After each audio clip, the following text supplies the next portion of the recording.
Well, hello there. I'm Pete LaFrance, the old Growler. Welcome to Meeting Expectations. What we do here, if this is your first time visiting, we take a look at a can or a bottle of beer. We read what's on the label, what the brewer is trying to tell us, and we crack it open and see if it meets expectations. If you enjoy these types of programs, please click on the subscribe button down there and the bell. You won't miss any of our presentations, and a thumbs up is always appreciated. Okay, for those of you who have been here before, well, here we go. Today, from the Modist Brewing Company in Minneapolis, Minnesota, we have False Pattern New England Pale Ale. False Pattern New England Pale Ale. I can only imagine that it's a play on the pattern that is on the label of the can. All right, what does it tell us? It is a New England Pale Ale, okay. New England Pale Ale, brewed with oats and hopped with Simcoe and Mosaic. Simcoe and Mosaic hops. It doesn't tell us how many international bittering units. It does say that it's 5.5% alcohol by volume. It's got the independent brewer seal on it, and it says Modist Brewing Company, 505 North 3rd Street, North Loop, Minneapolis, Minnesota. Surgeon General's warning, if you're pregnant, you shouldn't drink this, so I don't have anything to worry about. Last time I knew. All right, what are we looking for? All right, false pattern, that's a weird...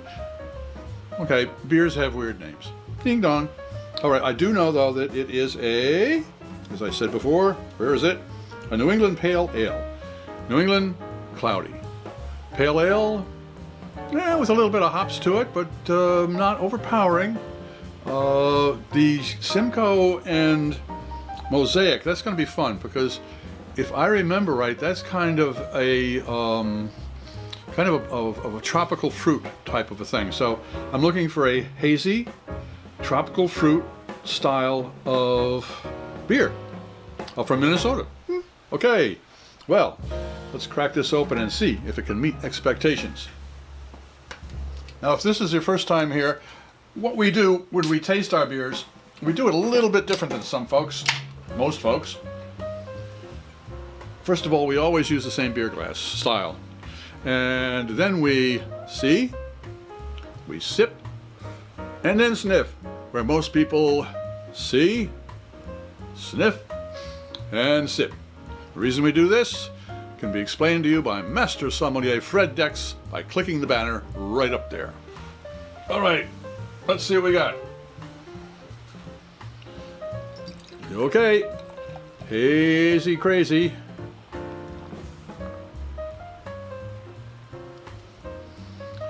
Yep, it certainly fits the bill as a New England Pale Ale. Right color, right density, or I should say, well, opacity.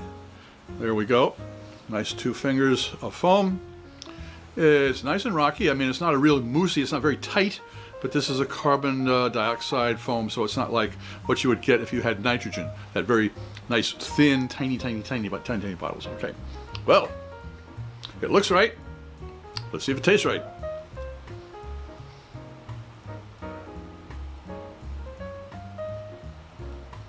Wow.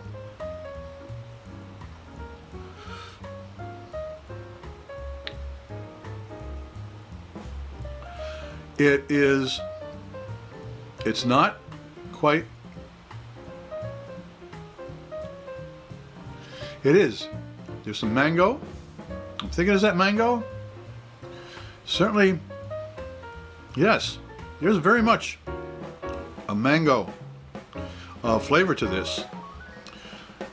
Let's see what the aromas tell us. Wow, there it is. But there's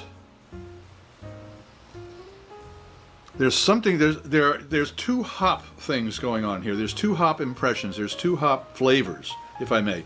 However, one being a aromatic, you're getting a different impression. However, the 2 working together is pretty interesting.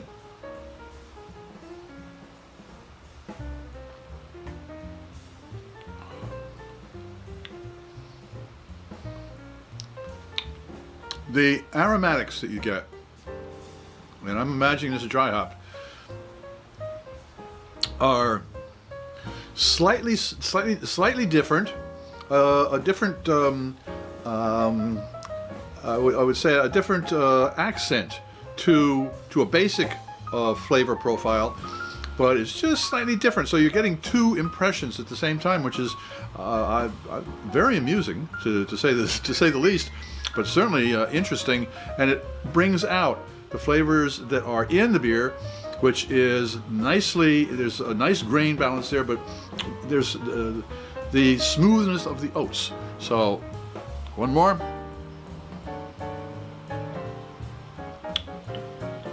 Well, there it is.